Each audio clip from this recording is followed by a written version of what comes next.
Hello guys, and welcome back to MS Tech Tutorials, and in today's video I'm going to be showing us how to fix your PS4 from overheating in 2024. What you are going to do, the first thing you guys are going to do is you're going to turn off your PS4. So you will know your PS4 is turned off when the blinking lights on the side have been completely shut off. Anyway, so that might take like a couple seconds to fully turn off. But what you're basically going to be doing is you're going to be putting the PS4 into safe mode, and you will need a USB cable or a USB charger for that, which is basically just your PS4 controller charger. Anyways, let's just wait for it to finish.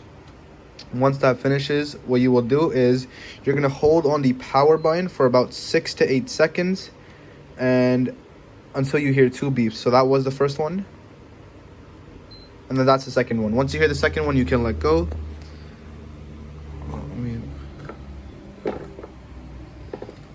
Oh wait, no, that does not help.